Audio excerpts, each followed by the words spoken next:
I smell snow. It's that time of year. Can't you smell it? You know, it's like dogs and high-pitched noises. I think it's something only you can smell. I love snow. Really? I had no idea. Everything's magical when it snows. Everything looks pretty. I just finished episode 8 of season 1, Love and War and Snow. I must say, I love this episode. I think, honestly, this is my favorite episode so far because I related to it so much.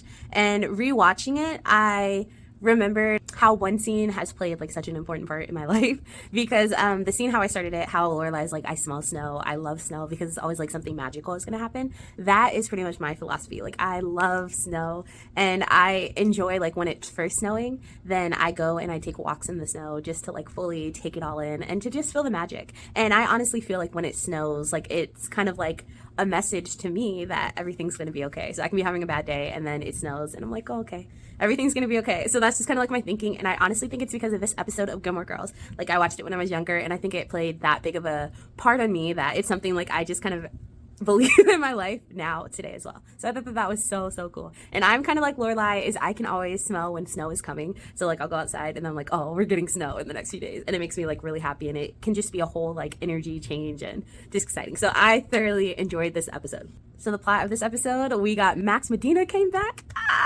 And Max and Lorelai finally go on their date, which has been weeks in the making. So they finally get to go on it.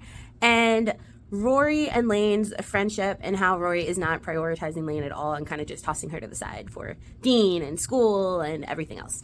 So Lorelai and Max. First off, y'all already know, if you've watched my videos, you know I love Max. I get very excited when he's in episodes because I'm like, yes. So it started off with like a voicemail of him reaching out to Lorelai, and he's like, hey, we're playing phone tag again, but it's Max Medina. And she's like playing the voicemail on like repeat just to listen to his voice, and like you could just see her smiling and teasing on the couch as she's listening to this voice message. And so it just turns out there's like a big snowstorm coming on, and there's like black ice on the road, so everything's kind of shut down. And so Max gets stranded at Stars Hollow, which is where Lorelai lives, and they just kind of run into each other while Max is at the mechanic trying to get his car fixed. And so they get to have their date in Stars Hollow, and Rory is stuck at a grandparent's house because they picked her up from school. Then the road shut down, so she wasn't able to travel home, so she gets to spend the night there with them.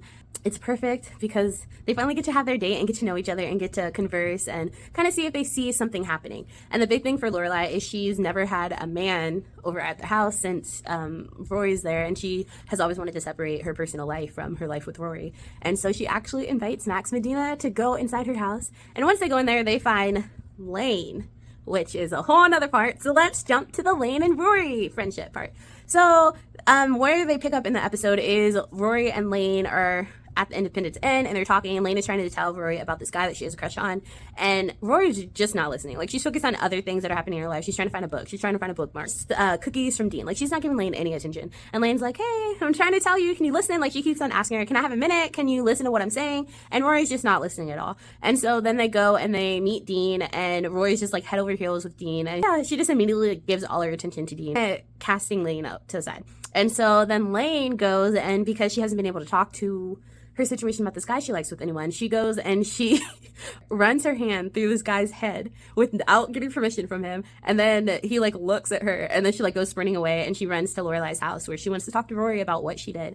And so she calls Rory, and she's like, hey, where are you? And Rory's like, I'm stuck at my grandparents' house, so I won't even be home. So Lane's just kind of stuck at Lorelai's house. So that's how when Max and Lorelai go home, they find Lane there. And so Lane is able to talk to Lorelai and kind of explain what happened. And then Lorelai's like, it's okay, I've had worse things happen to me, and you'll get over it. Like, it'll take a matter of time, but soon you'll forget about it and you'll move on. And so that kind of like helps Lane a little bit. And then in the next morning, Rory comes home from her grandparents, and her and Lane are actually able to talk. And Rory admits that she has not been a good friend at all this episode, and that she's kind of been casting Lane aside and focusing on other things. And she's like, I'm gonna make you a priority. Like, Dean is gonna understand that it's me and you, we are a team, and he's gonna have to factor that in, just because Lane's feeling a lot left out. And watching the episode, Rory really was not a good friend. She was focused on what's important to her, and she would always try to shift the conversation to her and Dean while Lane was trying to talk to her about stuff. So she was just not being a good friend at all.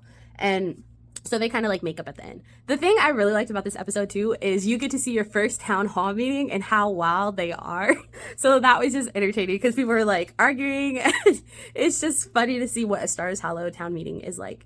And Luke's big issue this episode was basically they were doing a recreation of the Stars Hollow War, where basically years ago, the Stars Hollow men sat outside preparing for the British to come, and then the British never came, but they reenact it every single year. And so Luke is like, this is stupid. Why are y'all doing this for a war that didn't even happen? And so in the end, he realizes how important it is to them, and he remembers that it was important to his dad, and his dad was one of the reenactors back in the day. So in the end, Luke comes around, and he actually serves them drinks and stuff, and he sees Lorelai and Max kissing, and that kind of breaks his heart for a little bit. So it's starting like the Luke and Lorelai romance, like you're seeing like subtle points of it as well.